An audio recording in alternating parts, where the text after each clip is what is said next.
I've had a bit of flack for not letting go of the Brexit arguments now that the deal's done. Some claim it's hypocrisy for me to keep on dragging it all up like some demented trawler from the 1970s, whilst also trying to promote healing as we move into the next phase of the Brexit negotiations. Oh, sorry, did you think Boris had got Brexit done?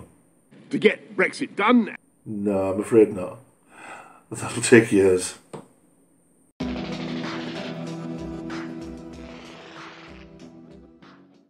But the real reason why I'm not letting go of these arguments, not letting them drop, is precisely because we do need to come together, and we can only do that and get rid of these disaster capitalist Tories in charge by exposing the way they lied and continue to lie to make Brexit happen.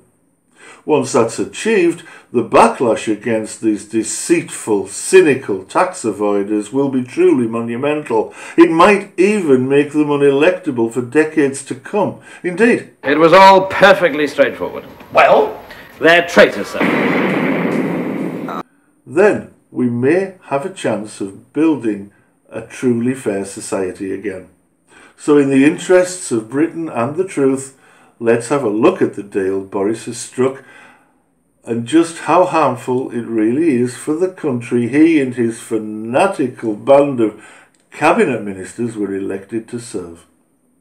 We were once promised sunlit uplands, the easiest deal in history, and a negotiating position where we had all the cards because 27 other countries needed us more than we needed them. We were promised £350 million a week to spend on the NHS and an oven-ready deal that would get Brexit done with no border on the Irish Sea and most certainly no border around Kent. We were promised frictionless trade across the Channel and an increase in sovereignty.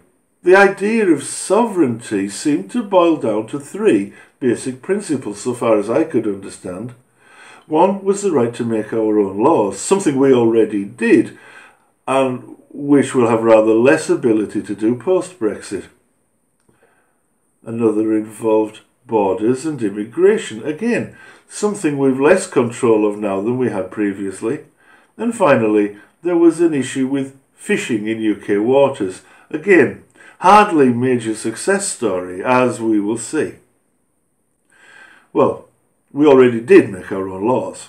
EU laws needed to be ratified in Parliament before Brexit, and they weren't always. Actually, we had more areas of disunity with EU legislation than almost any other member country, prompting the House of Lords to introduce new legal options years ago, the Statement of Incompatibility, to be used in cases involving conflicting UK and EU human rights legislation. Our democratically elected MEPs used to have a vote and the government had a veto. Now we have no voice in the European Parliament. But the recently negotiated trade deal obliges us to follow huge swathes of EU law just the same. Or we face tariffs. Boris says that he wants to diverge so we can have better protections on things like human rights and food quality. EU regulations aren't ceilings though, they're floors. There's nothing to stop any EU country from improving things, only to stop us slipping below the basic standards. Boris didn't want to opt out of the level playing field to improve your rights. He wanted to remove those rights, and the EU wouldn't allow it. The level playing field is your protection. Not only that, all the other trade deals we've made bind us to regulations set by every country we deal with, which means more countries deciding upon our laws. That's less sovereignty, not more, according to Brexiteer logic.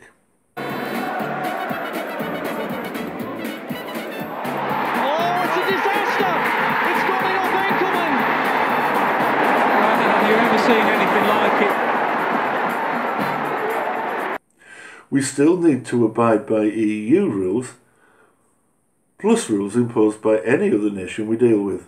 That'll mean new minimums to abide by, and even less control, and we no longer have a say in the EU rules we used to make. Well done, Boris. There is no need for a free trade agreement to involve accepting EU rules on competition policy, subsidies, social protection, the environment, or anything similar. That was bullshit! The immigration argument, both in 2016 and still today in 2021, is about resources. It's about people being a burden on the resources of the state without putting anything into the system. Well, it may surprise Brexiteers to learn that we already could control immigration from the EU. Article 7 of Directive 38 from 2004 made it clear that even European citizens can be sent back to their country of origin after 3 months if they become a burden on the state, or even if they lack the appropriate insurance cover to make sure they don't. Everyone leading the Leave side knew this. They were reminded of it often enough. Even whilst in government, even as Foreign Secretary, Boris chose not to implement Article 7 because he knew how important immigration is to the economy, to the NHS, even to getting our harvesting done. So they maintained a policy of open-door immigration and blamed the EU for their own decision. Brexit's done nothing to improve our immigration prospects. In fact, it's almost certainly going to become a much bigger issue as individual trade deals with other non-European countries make the open door integral to our trading prospects. Oh yeah, and the refugee quotas that we signed up to but never fulfilled come not from the EU but from the United Nations. Leaving Europe has precisely no effect upon our obligations there. In fact, when you add together our existing UN obligations and Priti Patel's points-based system, it might even be that we'll end up with a higher proportion of immigrants from Africa and Asia than from European countries, because the Europeans understand just how stupid we've been. Not that Brexiteers care about race, skin colour or European heritage at all. Not only that, there's even talk about a new merging of sovereignty with Kanzuk between Canada, Australia, New Zealand and the UK, aligning citizenship, politics, trade and even military structures. Boris thinks it's a good idea, but ironically, the fact that Brexit Boris likes it is a potential barrier for the Canadians, who also understand that he's just another Trump. So, simply by being himself, it seems that Mr. Johnson might manage to solve some of our sovereignty problem, because try as he might, he just can't give it away. What we have achieved is an exodus of sorts. Several thousand nurses and other professionals allied to medicine have left the UK, and others have been deported despite having no criminal record and a full work history. I know, I've met some of them. It is a disaster in the making. I'm afraid that patients won't have the right people there with the right skills to care for them in their hour of need. And that's not acceptable, not by any standards. It's not acceptable for medicine, and it's certainly not acceptable for us either. And that's left us with a shortage of hospital staff, farm workers and, of course, tradesmen. These people were hardly driving wages down when there's a national shortage of plumbers, brickies and electricians.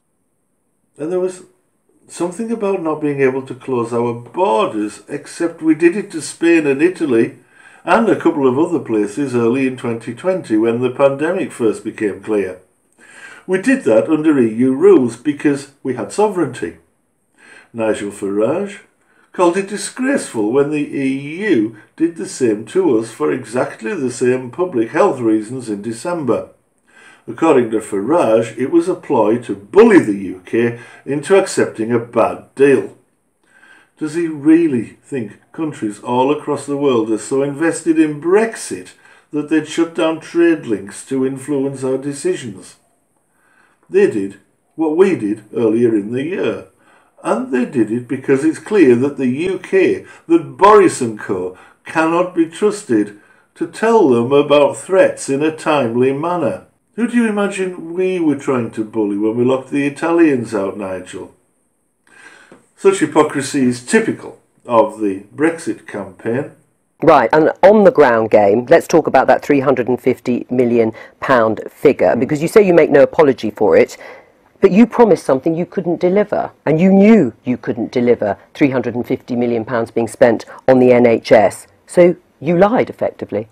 I disagree. A referendum campaign is very different to an election in the sense that you don't have to tell the truth. We're a campaign team. We're campaigning for a certain result, and we hoped that the government would use that money for the NHS. Right, but you didn't say that. You said, let's give our NHS the £350 million the EU takes every week. That was disputed, that £350 million was sent to the EU. In fact, it was disproved that it was actually sent to the EU. But then to promise that amount of money, which then people distanced themselves from immediately afterwards, was dishonest. As was the rush of some prominent Brexiteers to shift their wealth, businesses and citizenship offshore. And tax avoidance, you know, it's your own code, isn't it, of what you think's right and wrong. I didn't feel comfortable with it, which is why I never used it. Well, you did initially. That's why you set it up. No, I set it up. I never used it. Johnson said, "We who agree with this majority verdict must accept that it was not entirely overwhelming. The UK will still have access to the single market, EU citizens living in this country will have their rights fully protected, and the same goes for British citizens living in the EU. British people will still be able to live, to work and to travel and study in the UK, to buy homes and to settle down there. The only change, and it will not come as any great rush, is that the UK will extricate itself from the EU's extraordinary and opaque system of legislation." Fishing was a big distraction for Boris, whilst we let more than 20% of GDP slip away in the financial sector. Many British fishermen believe that they've been shafted. It's true that Britain can redraw the boundaries and quotas in 5 years' time, but if we do, we'll face tariffs from the European Union. This not only means we'll probably be unable to sell our catch anyway, Brits don't generally eat produce from our own waters, but it could be disastrous for the wider economy as a whole. Remember how many employers promised to relocate and only stayed because we got a zero tariff trade deal. Danger, Will Robinson, danger! Trade across the channel might be tariff-free, but it's not red tape-free. Most of the added bureaucracy is our own, by the way. We've increased bureaucracy many times over. Even without tariffs, the red tape threatens to put many small and medium-sized businesses out of business altogether. Trade may be tariff and quota-free from tomorrow, but there will now be paperwork, bureaucracy, and all that comes with it. Come tomorrow, our biggest threat really will be that are the drivers actually completing the correct, the paperwork correctly, and will they be stopped in France or in the EU with with potential heavy fines as well if we're not filling out the paperwork correctly. These are our closest trading partners. They're not likely to stop you, are they? Yes, I think they will be. Yeah, big fines could be up to 2, 3, 4,000 euros. Brexit has already cost this firm money. They now employ 2 people just to deal with all the new paperwork, but it's a burden not just on them. How prepared are your customers? Not very well prepared. But we do get to refuse cooperation between security services, which of course makes it harder to spot international terrorists coming into the country. Fantastic! We're a nice soft target again. We've opted out of that scheme. We didn't have to. Europe was quite keen to keep sharing information, but being top nation like us means never having to say you'll share anything, apparently. We also opted out of the European clampdown on tax avoidance through tax havens like Panama. That's a massive win for Jacob Rees-Mogg right there. So what of the trade deals already struck? Well, in reality, most of them are small fry, representing nothing more than carbon copy continuation of existing deals that we already have with the EU. But let's look at the top few specifically, including what one commentator on my YouTube channel heralded as a massive deal with Singapore. But we'll start with Switzerland. That deal's worth 57 billion. That truly is massive by anyone's estimation. It's what might be described as a status quo deal, though, in that it simply rolls over what we already had as EU members. No gain there, I'm afraid.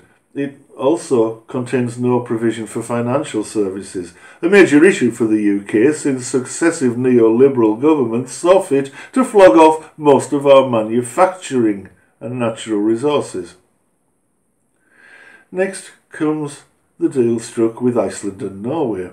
That's worth around half the Swiss deal at 27 billion. They agreed to this so they can renegotiate later.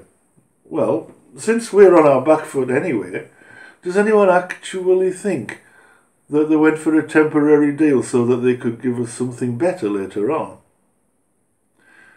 Brexiteers have always promised that other countries need us more than we need them, but let's be clear, we're about to see just how wrong they were. Even Iceland is planning to shaft us. Canada's done the same with their 22 billion status quo deal, and they plan to renegotiate too. Setting aside the pipe dream of Kanzuk, though, it's not looking too optimistic, is it? Then we come to my correspondent's massive deal with Singapore, weighing in at just 18 billion, a third of the Swiss deal. It's another EU status quo deal, meaning we get nothing more than we already had, and the Asians have reserved the option to renegotiate less favourable terms for us later. As it stands, we still have tariffs up until 2024, which is exactly what the EU had negotiated. Next is a deal with SACEM. That's a trading bloc involving half a dozen African countries. Their combined trade deal is worth 11.9 billion. Remember that these are our top half dozen deals, and this one contains a promise to raise tariffs over time as well. South Korea rolls over exactly the same deal as we had with the EU for 8 billion. One other positive deal we hear about from time to time is Japan, so let's have a look at that as well. It's only worth 1.5 billion and is very similar to the EU deal already arranged. It's not such a great list, is it? So what happened to some of the other promises? What about the no border in the Irish Sea assurances? Who remembers voting for the Kent Access Passport and an effective border around the whole county? Michael Gove tries to make the Kent passport plan sound easy. And we want to make sure that people use a relatively simple process in order to get what will become known as a Kent Access Permit, which means that they can then proceed smoothly through Kent because they do have the material required. What about the new requirement for green card insurance certification to drive on European roads? Or the 6-month passport expiry date before you can get through customs? I remember talking to a Brexiteer friend of mine a few days after the referendum. I was expressing my disappointment, and he said that, well, if it all went wrong, he wasn't too bothered because he'd always planned to retire to Spain anyway. Sorry, John, that's not looking too likely, is it?